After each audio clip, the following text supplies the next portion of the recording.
Hello my dear student, I hope कि आप सभी स्वस्थ होंगे, मस्त होंगे और अच्छे से स्टडी कर रहे होंगे। तो मेरे प्यारे दोस्तों, आज हम क्लास 12 केमिस्ट्री का चैप्टर नंबर 5 यानी कि कार्डिनेशन कंपाउंड्स जो कि इम्पोर्टेंट लेक्चर के साथ में लेके आए हुए हैं। जो कि इसके पहले की लेक्चर को अगर आप लोग नहीं देखें, इंट्रोडक्शन क्लास सब अगर नहीं देखें तो पहले इनके पहले की क्लास को जाके देख लीजिए।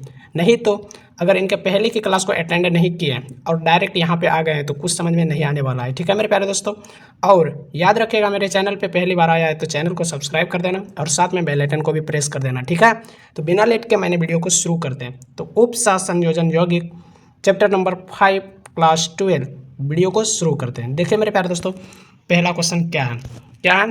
लिगेंड।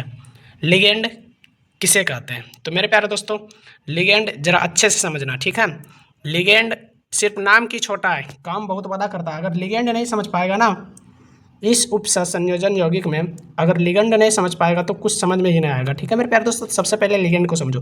अगर आप लोग लिगेंड समझ गया तो सोचो कि आप लोग को कहीं भी किसी भी प्रकार की प्रॉब्लम होने वाला नहीं है। ठीक है, तो देखो सबसे पहला लिगेंड पे आते हैं। लिगेंड किसे कहते हैं? तो देखो लिगेंड अगर किसे कहते हैं, अगर यह बात समझ गया तो कहीं भी किसी प्रकार की प्रॉब्लम नहीं होने वाला है। देखो लिगेंड किसे कहते हैं? उपसह संयोजन सत्ता में केंद्रीय परमाणु यानी कि केंद्रीय परमाणु, केंद्रीय धातु परमाणु या केंद्रीय परमाणु। ठीक है, केंद्रीय धातु परमाणु बोलो या फिर केंद्रीय परमाणु बोलो, कोई उसमें दिक्कत होने वाली नहीं है। ठीक है, केंद्रीय परमाणु या फिर आयन से परिबद्ध आयन अथवा अणु लिगेंड कहलाता है। यानी कि समझ में कुछ नहीं आया सर, यही बात है ना। आप लोग को जब हम यहाँ भी बताए तो समझ में कुछ नहीं आया सर, तो चलो टेंशन थोड़ी भी नहीं लेना है, बिल्कुल इजी तरीका से इनको अभी और समझना है। ठीक है मेरे प्यारे दोस्तों, तो देखो मैंने बोले कि लिगेंड किसे कहते हैं? तो उपसह संयोजन यौगिक सत्ता में केंद्रीय परमाणु यानी केंद्रीय धातु परमाणु आयन से परिबद्ध आयन को अणु यानी कि लिगेंड कहते हैं। ठीक है, तो देखो लिगेंड समझाते हैं। अब समझना, लिगेंड अभी समझने की बहुत ज़रूरी है। जैसे कि मैंने एग्जांपल लिया K4FeCN6 और 4 आयन। ठीक है, इसमें अब आप लोग को समझना यह एग्जांपल है। ठीक है, क्या K4 इसको बोलेंगे पोटासियम फेरोसाइनाइड। क्या बोलेंगे? पोटासियम फेरोसाइनाइड, जो कि इम्पोर्टेंट एग्जांपल है। ठीक है मेरे प्यारे दोस्तों, हर एक जगह यही वाला मैंने इसलिए दे रहे हैं हर एक एग्जांपल में, क्योंकि आप लोग का माइंड में फिक्स हो जाए कि किसी भी प्रकार की कहीं प्रॉब्लम नहीं हो जाए। ठीक है, इसमें यह हुआ कि केंद्रीय धातु परमाणु कौन सी है, इसमें अब समझना यह बात है। देखो केंद्रीय धातु परमाणु इनको बोलेंगे, किनको? इनको। और ये जो है इनको बोलेंगे लिगेंड। क्या बोलेंगे? लिगेंड बोलेंगे। क्या बोलेंगे? लिगेंड बोलेंगे। और ये जो पूरा है, पूरा जो है ये हो गया उपसह संयोजन यौगिक। क्या हो गया? उपसह संयोजन यौगिक। तो मेरे प्यारे दोस्तों, हर एक बातों को मैंने समझा दिए।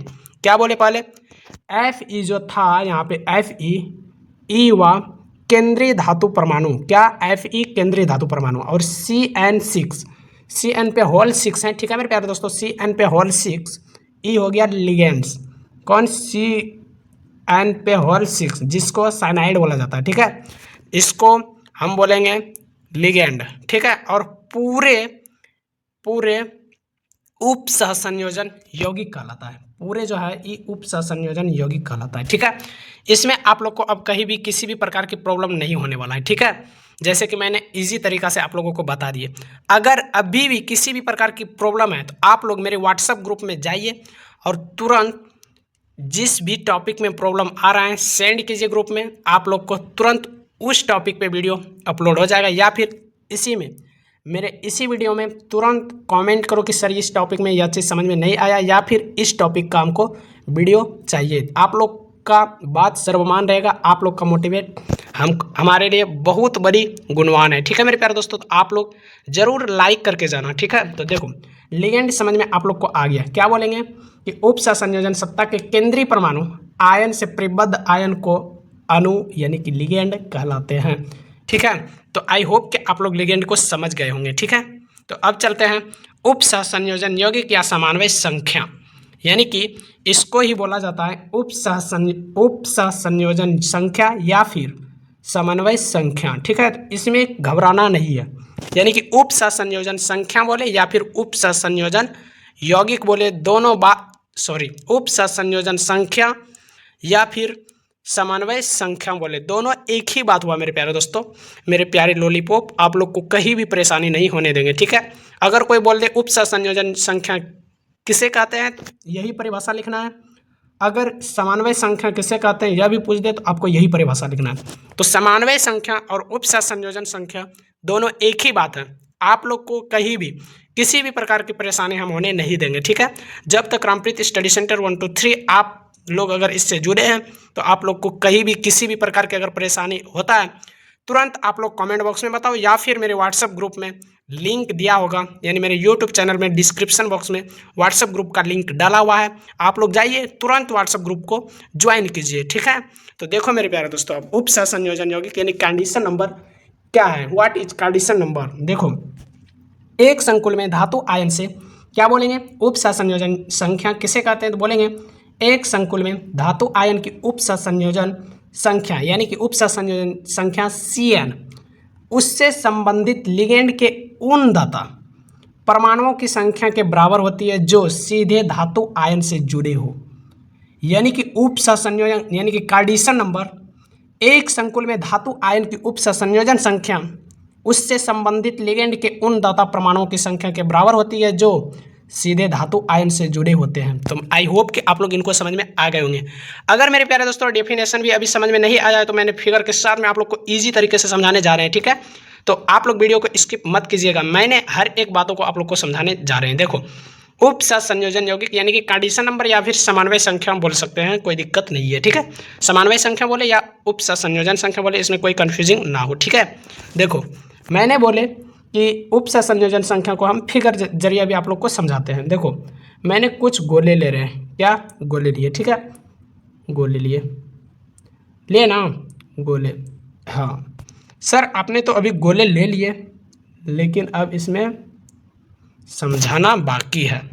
तो देखो, गोले ले लिए, अब इसमें देखो ई वाले सर्कल में, इस वाले सर्कल में अभी हम कलर चेंज करके समझा रहे हैं। इस वाले कलर जो है, इस वाले सर्कल में देखो कौन कौन सी गोला लड़ा हुआ है। देखो, पहला ये वाला लड़ा है, दूसरा ये भी, तीसरा ये भी, चौथा ये भी। देखो, ये वाला थोड़ा सा फोक हो गया है तो आप लोग कन्फ्यूजिंग मत होना। देखो, इस गोले में इधर से भी लड़ा है, इधर से भी लड़ा है, यानी कि 4 कोऑर्डिनेशन कंपाउंड यानी कि एलिमेंट्स में लड़ा हुआ है, ठीक है। जो कि इस फिगर के जरिए आप लोग को एक बात समझ में आ गया कि इसी को उपसहसंयोजन संख्या कहा जाता है। किसको, देखो फिर मैं समझा रहा हूँ इन्हीं को। अभी हम इसमें क्या बोले कि कोई भी एलिमेंट्स, कोई भी तत्व या परमाणु एटम्स लिए हम, ठीक है, उसमें क्या बोले, एक संकुल धातु में आयन की उपसहसंयोजन संख्या Cn से उससे आबंधित लिगेंड के उन दाता परमाणुओं की संख्या के बराबर होती है। यानी कि इस लिगेंड के चारों जो टच किया, इस चारों सर्कल टच जो किया इस बड़े सर्कल से, इस चारों दाता परमाणुओं की संख्या के बराबर होती है जो सीधे धातु आयन में जुड़े होते हैं। जुड़ा हुआ है ना, जुड़े होते हैं, जिसे उपसहसंयोजन संख्या कहते हैं। तो आई होप कि आप लोग इनको इजी तरीके से समझ गए होंगे, ठीक है मेरे प्यारे दोस्तों। अगर अभी भी समझ में नहीं आया है तो आप लोग कमेंट बॉक्स में जरूर जवाब देके जाइएगा कि वीडियो आप लोग को कैसा लगा। अगर मेरे चैनल पे पहली बार आया है तो चैनल को सब्सक्राइब कर देना और साथ में बेल आइकन को भी प्रेस कर देना और वीडियो को शेयर ज़्यादा से ज़्यादा जरूर करना। तो आज के लिए इतना ही, जय हिंद।